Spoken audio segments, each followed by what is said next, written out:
The worst thing that can happen to a child is being so scared of his mother. Because somewhere in a quiet village, a 14-year-old boy became more afraid of going home than of death itself. The evening sun bled across the sky in deep oranges and bruised purples, stretching long shadows over the dusty village road.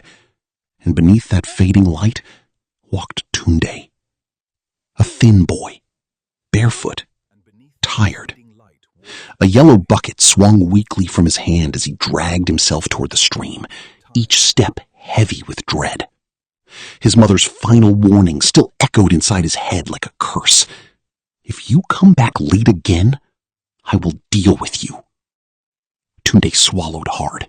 In the village, people called her Iron Hand, and when her anger exploded, it was usually her son who suffered for it. All Tunde wanted was simple. Fetch the water, get home early, avoid the beating. Just survive another evening. But fate has a cool way of arriving quietly. As he neared the old 2-story building beside the stream, laughter suddenly cut through the air. Bright, carefree, alive. A group of boys were playing football barefoot in the sand, shouting and laughing like the world held no... Then someone spotted him. "Tunde, come play s'more!" He froze instantly. His eyes darted toward the darkening sky. "I can't," he muttered nervously. "My mother go beat me die today if I waste time." Just 5 minutes. But the boys kept pleading. "Just 5 minutes." 5 minutes. That was all. And for the first time in a long time, Tunde smiled.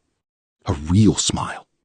He dropped the bucket beside the field and ran into the game, laughter bursting out of him like something he'd been holding inside for years. He kicked the ball, ducked defenders, fell into the sand laughing with the others.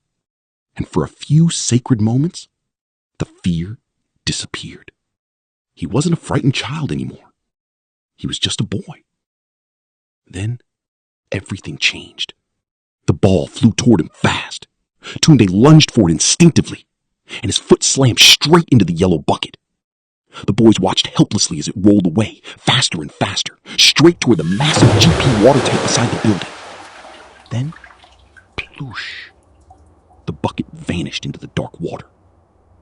Silence. The kind of silence that feels alive. Tunde stared at the tank, frozen. "My bucket," he whispered. One of the boys shrugged nervously. "Just leave him.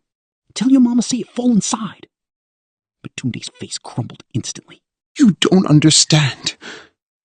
Tears filled his eyes as panic took over his body. She will kill me. She will really kill me this time.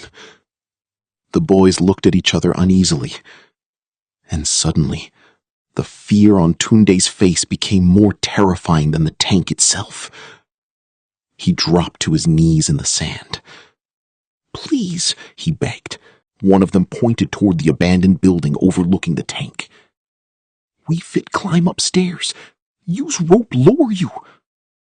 Hope flickered across Tunde.